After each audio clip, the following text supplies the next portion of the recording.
pathology discussion, when we are going to discuss about renal pathology, so that time we have to keep two things in our mind, right? So we have to keep two things in our mind. Number one, how we are going to see all these cases.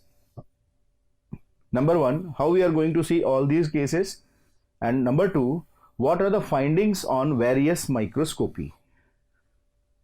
So in renal pathology, first we will discuss about what are the findings we are going to see on a renal pathology, normal and abnormal finding. So first I would like to tell that renal pathology we study under light microscopy, right? Second thing is the electron microscopy, and third will be immunofluorescence microscopy. So three microscopy we are going to use. IFL is immunofluorescence microscopy. Immunofluorescence microscopy, right?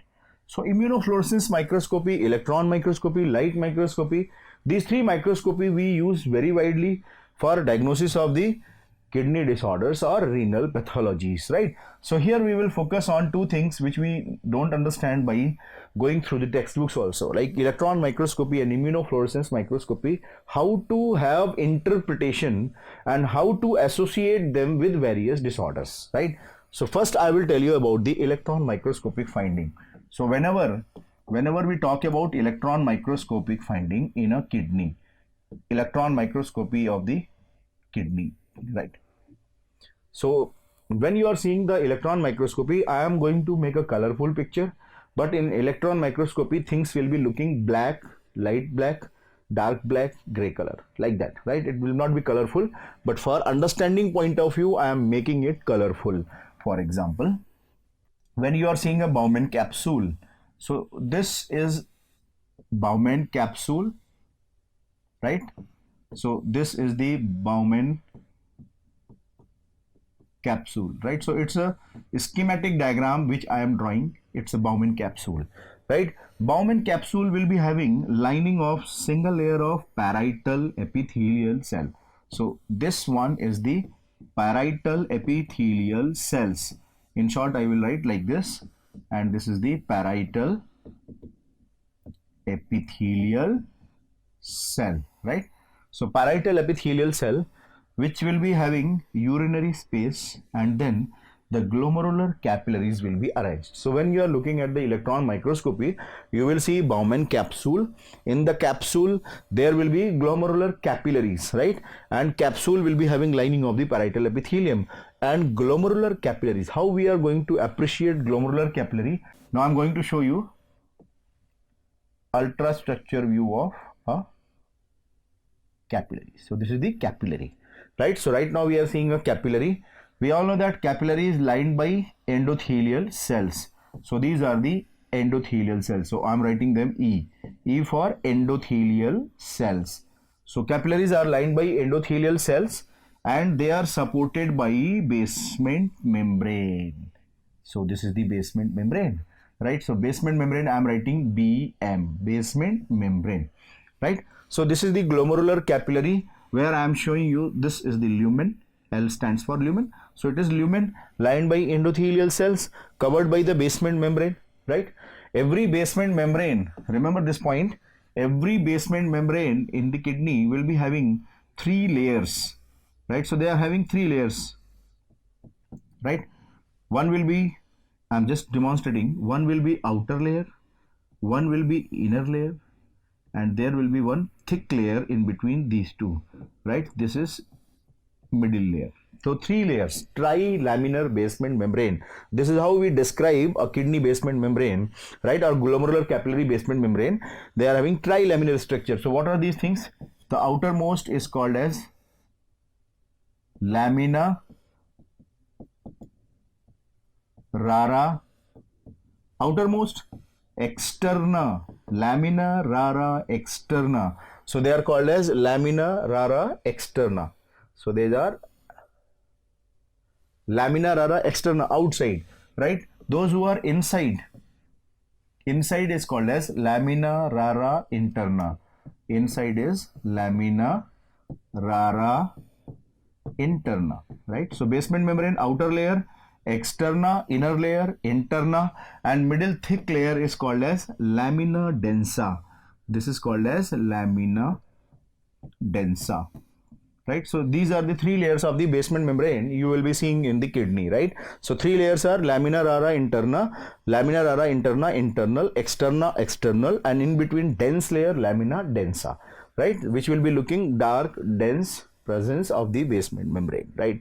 Now we can see the basement membrane will be covered by the epithelial cells, and such epithelial cells will be having foot-like process like this. So now you can see this is the epithelial which is having foot-like process, and such cells which are having foot-like process are called as podocytes, right? Because they are having foot-like process, that is why they are called as podocytes, right? Podocytes are also known as visceral epithelial cells, right, which I will be writing VEC. So they are also known as visceral epithelial cells, visceral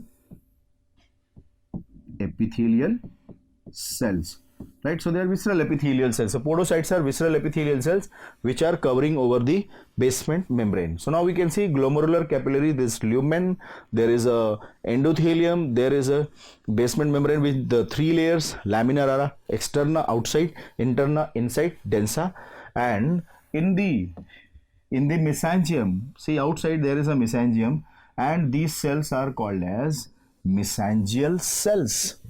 These cells are called as mesangial cells, right? So these are known as mesangial cells, right? So these are mesangial cells in the mesangial matrix, right? So this is matrix, mesangial matrix, and mesangial cells. What are mesangial cells? They ask in exam. Mesangial cells are modified macrophages of kidney.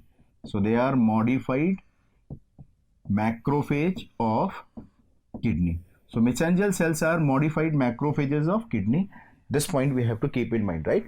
So now we can see the entire electron microscopy of the kidney, Bowman capsule, and glomerular capillary, right? So now again, once you can see that in shorter view, you can see a normal kidney structure on electron microscopy.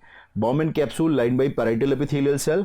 Glomerular capillary, they are having endothelial lining, basement membrane with the three layers, then they are covered by podocyte which is visceral epithelial cells, and then mesangial matrix containing mesangial cells which are modified macrophages of the kidney, right? Why we should understand all these things? So that whenever we are studying glomerular pathology and we are talking about immune complex deposits or deposits, we should understand where are those deposits are collected, right? So when it is described like this, immune complex deposit is below the epithelium, means visceral epithelial cells here. See this, what I am going to demonstrate you. Deposit is here. So when you find deposit is here, this is the number one type of deposit. Below the epithelium, visceral epithelial cell, below the visceral epithelial cell food process. So they are called as subepithelial deposit. Subepithelial deposits. So these are called as subepithelial deposits. Subepithelial deposits are seen in which condition? Post streptococcal glomerulonephritis. It is also seen in RPGN, rapidly progressive glomerulonephritis. It is also seen in membranous glomerulonephritis. So these are the three disorders we have to keep in mind where we will see subepithelial deposit, right?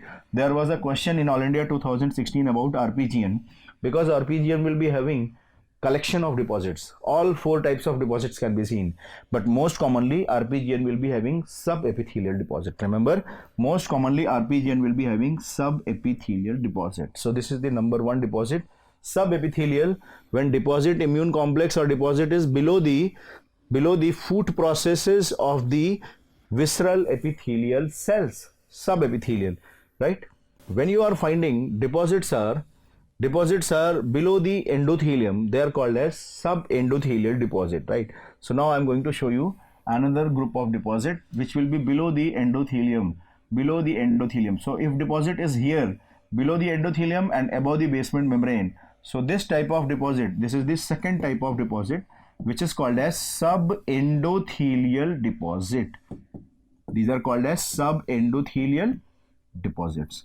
So subendothelial deposits are seen in which condition? This was the All India question 2016 and 17, right? Subendothelial deposits are seen in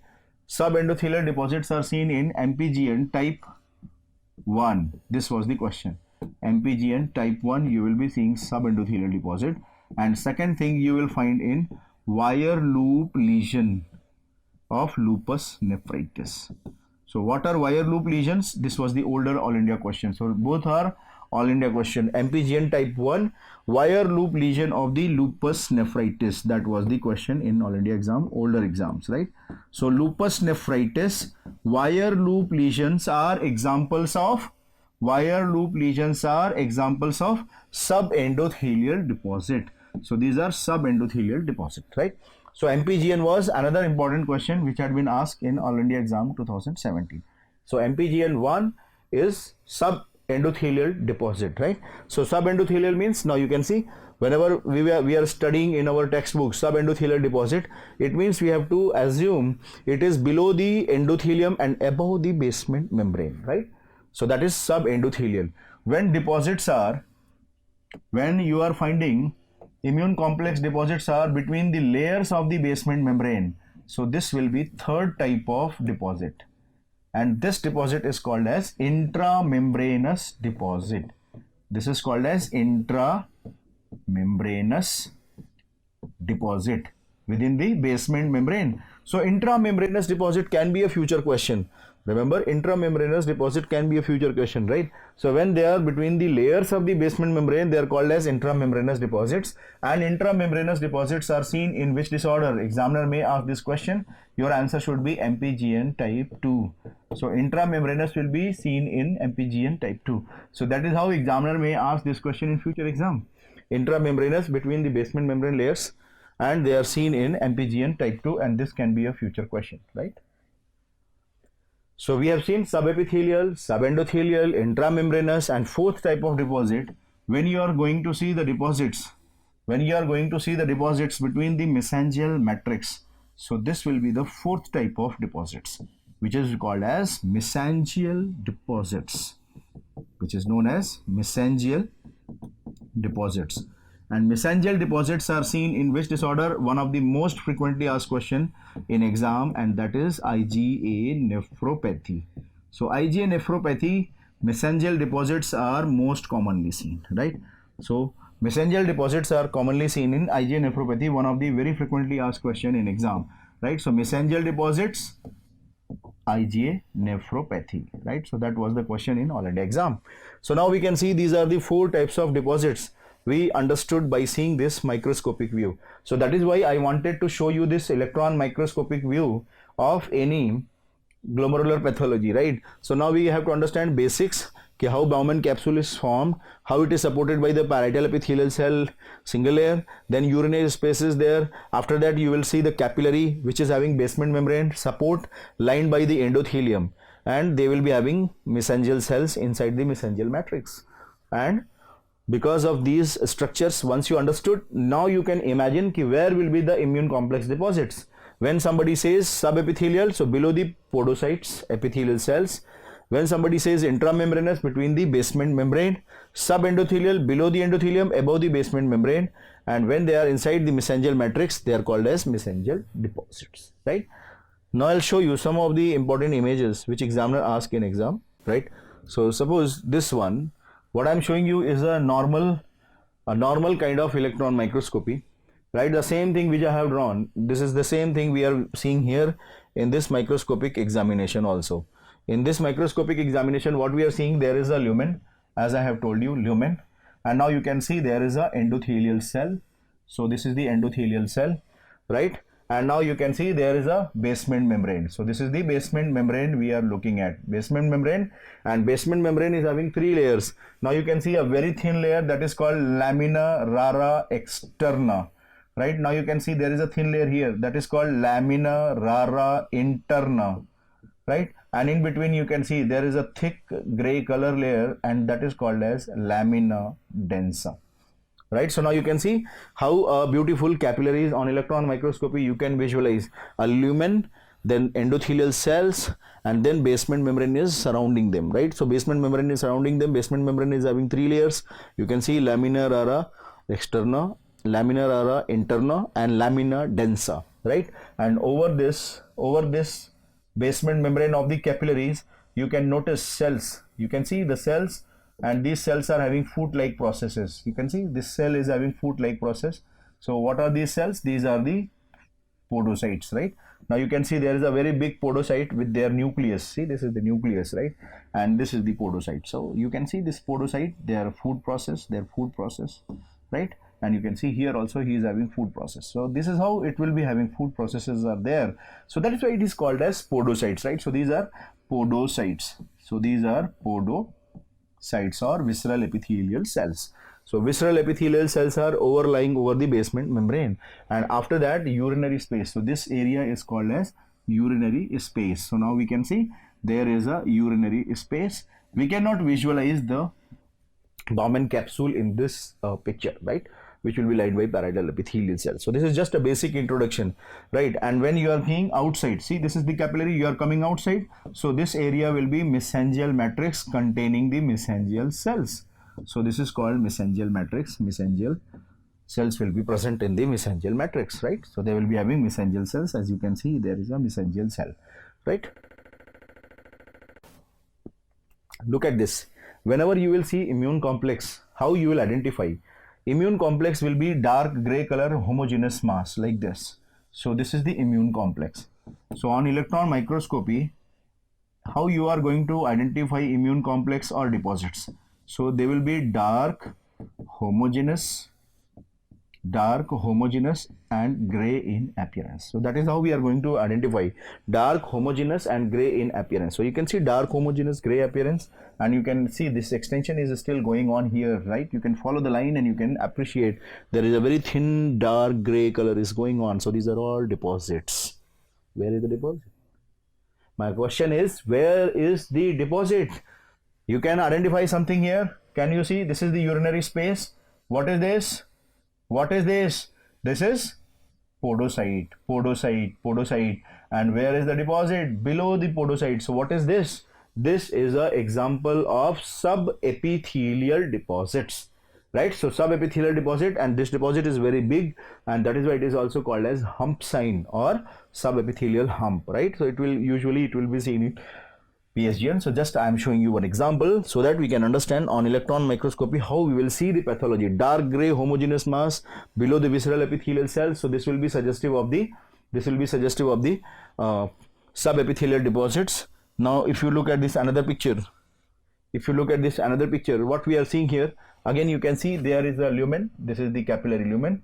This is the basement membrane. Can you see? Lamina rara interna, lamina rara externa, and all these are visceral epithelial cells, right? And in between you can notice the dense layer, that is called lamina rara densa. This is the lumen, and this is the endothelial cells lining the basement membrane, right? And now you can see the capillary is over, coming outside the capillary. Now you can see the deposits here. Can you see there is a homogeneous mass, right? So this is called deposits. So immune complex deposit, and this is inside the mesangium, right? So it is called as mesangial deposit.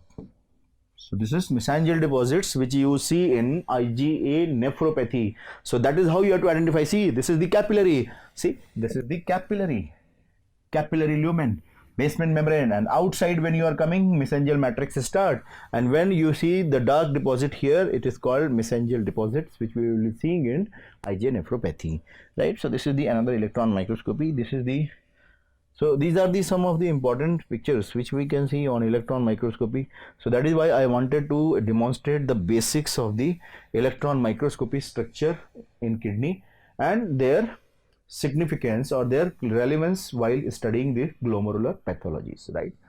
Now we are going to see another thing, that is the immunofluorescence microscopy. Now I'm going to discuss about another point that is called immunofluorescence microscopy.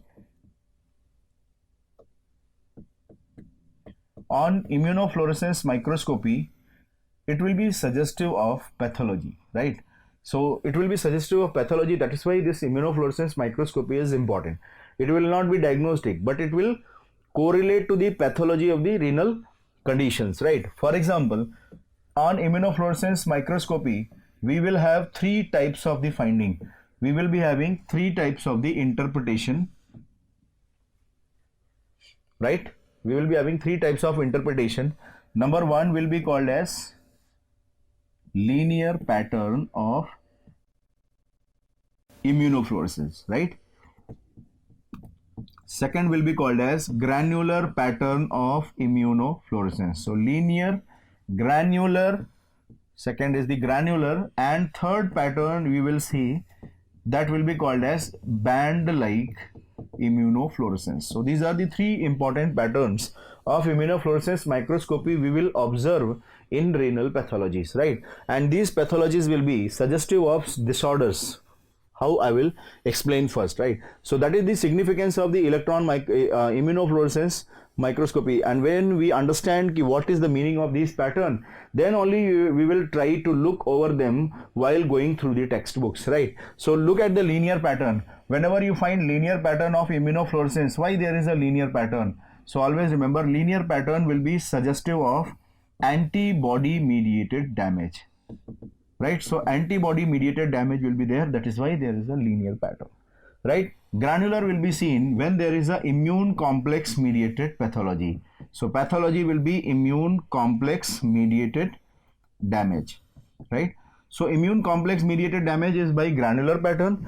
Linear pattern will be suggestive of antibody mediated. When immune complex will be very high in quantity, they will form the dense deposit. So dense immune complex will be giving rise to band-like immunofluorescence. So these are the clinical relevance of these immunofluorescence examination. So when we are seeing band type of pattern, because of dense immune complex deposits. So dense immune complex deposits will be giving rise to this band-like immunofluorescence. So three types of immunofluorescence we can expect in kidney pathology, right? So we will see how it will be looking like. Linear pattern of immunofluorescence. Linear pattern of immunofluorescence, when you are seeing glomerular capillaries, how it will be looking like, right? So linear pattern of immunofluorescence, this will be looking just like this, as I have shown you. Green color will be immunofluorescence, right? So this will be green immunofluorescence or greenish yellow immunofluorescence, you can say. There will be a greenish yellow color, and this greenish yellow color is because of antibody. They are damaging basement membrane of the kidney. So antibody is damaging the basement membrane, and basement membrane, we know that it will be linear, right? So whatever I am showing you here in green color, these are all basement membrane, right? So these are all basement membrane, right? So this is the basement membrane which is damaged by antibody, which we are seeing as a greenish yellow immunofluorescence, right? So when you are seeing this kind of immunofluorescence where there is a wavy color of the basement membrane, greenish yellow color, they are called as linear pattern of immunofluorescence, or they are also known by one name, ribbon-like immunofluorescence. So examiner may describe them as a linear or ribbon-like, linear or ribbon-like immunofluorescence, right? So linear or ribbon-like immunofluorescence will be there. Linear or ribbon-like immunofluorescence is suggestive of antibodies, and where you will find them, this was the question in previous year PGI exam and AIMS exam 2016. The image was given about the renal pathology, and they have given IgG-NC3 is deposited, identify this immunofluorescence microscopy. So when you find linear pattern, you have to think about which linear pattern containing disorder. Good-Pasture syndrome. Good-Pasture syndrome is having linear pattern of immunofluorescence. This was previous year PGI question also, right? Good-Pasture syndrome will be having linear deposits of IgG and C3, right? So that was the statement in PGI exam, and this diagram was given in AIMS exam, right? So that is how we have to remember. Linear pattern means antibody mediated damage, and when immune complex is there, then how it will be looking like. Suppose I am showing you, this is the glomerular capillaries, right? And this glomerular capillary I am just enlarging so that we can understand. So here you will find there will be granules of immune complex. So they will be forming granules like this, right? So now you can see they are forming granules. So granular green color immunofluorescence will be seen. So what I am showing you here, granular green immunofluorescence. So granular immunofluorescence we are seeing in the capillary. So when you are seeing granular immunofluorescence, it means it is immune complex mediated, right? And immune complex mediated, what will be example? Example is the PSGN, right? Post streptococcal glomerulonephritis. It can be also seen in membranous glomerulonephritis. PSGN and membranous. What we need to remember is the membranous glomerulonephritis, which was question in previous year AIMS exam. This was previous year AIMS question, where examiner has shown this type of immunofluorescence in exam, and they had asked ki periorbital edema, hematuria, nephrotic syndrome like presentation, electron microscopy and immunofluorescence microscopy is given, so most likely, right? So now we have to understand membranous, PSGN, and third one is the membranoproliferative glomerulonephritis. They will be also having, right? They will be also having, and especially type 1, right? So they will be having granular type of immunofluorescence. So these are immune mediated disorders where immune complex will be deposited, right? So that is why we have to understand PSGN, membranous, MPGN type 1, they will have granular immunofluorescence, second pattern of immunofluorescence. When these immune complexes are very high in quantity, as in MPGN type 2, which is also known as dense deposit disease. So that condition you will find band pattern of immunofluorescence. So see, again I am going to show you the same type of glomerular capillaries here, and I am enlarging this glomerular capillaries so that we can understand here. In this, what we are going to notice, okay, they will be having some amount of granular also, but you will be finding there is a band of immune complex. They will be having band of immune complex like this. So there will be band of immune complex, and that is why it is called as band or dense immunofluorescence. So you will be finding granules also, because somewhere complexes are there in granular pattern, but band will be seen, and this is called band like or dense type of immunofluorescence, and this will be seen in, example will be MPGN type 2,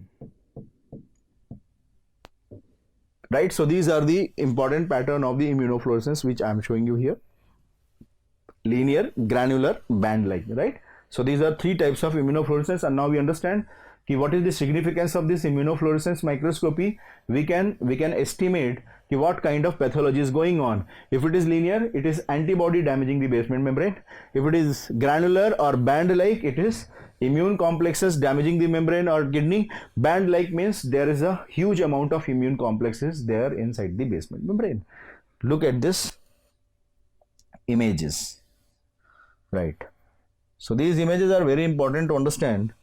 One by one, if you understand, initially you may find little difficult, but remember, only practices can make you perfect, right? No blessings, nothing will work in your life unless you don't do the practices. So now you start doing practices, see the images from the textbook, revise them, and then only you will understand. For example, look at this picture. In this diagram, what we are noticing, if you look at the picture, what I am marking here, these are all the glomerular, and this is the immunofluorescence microscopy. Background is black, and you can see yellowish green immunofluorescence microscopy. This yellowish green immunofluorescence microscopy is the granular or linear, right? To understand this, we have to move little forward and look at this one. Tell me, what is this, granular or linear? So these are linear ribbon like. You can see they are homogeneous line will be seen, that is called linear pattern of immunofluorescence. So what I am showing you here, this is the linear pattern of immunofluorescence which is seen in good pasture syndrome, and this was the question in AIMS exam, right? So linear pattern, we can see linear, how you will identify, they will be looking homogeneous green line, right? So they will be looking like a homogeneous green line or ribbon like appearance. So whenever basement membrane will be having damage, green line or ribbon like appearance, and that will be homogeneous. That is the very, very important point to catch up. Now you can see they are homogeneous, not like the earlier picture which I have shown you here, right? You can see it is not homogeneous, it is granular, right? So these are heterogeneous, right? You can see heterogeneous because they are showing granules, right? Granules, green granules, yellow granules. So heterogeneous granular immunofluorescence, right? So heterogeneous granular immunofluorescence because of immune complex deposit, right? So these are granular immunofluorescence we will see in PSGN, membranous, and MPGN1 where immune complex is the pathology, right? And when we are looking at this one, we can understand this is the linear pattern of immunofluorescence. Example will be good pasture syndrome where pathology is antibody damaging the basement membrane. Look at this one where we can appreciate that at some places there are band-like, you can see band-like immunofluorescence. So this is the band-like immunofluorescence. Can you see? These are the band-like immunofluorescence. And some places you can notice the granular pattern also, right? You can see granular pattern. This is the granular, and what I'm showing you here, this is the band-like immunofluorescence, right? So this is the band-like immunofluorescence. So it is the MPGN type 1, right? Now we have seen what are the characteristic pattern of immunofluorescence microscopy in various types of renal pathology, right? So now these two things are very important to understand, this renal pathology in terms of the immunofluorescence microscopy and renal pathology in terms of the electron microscopy.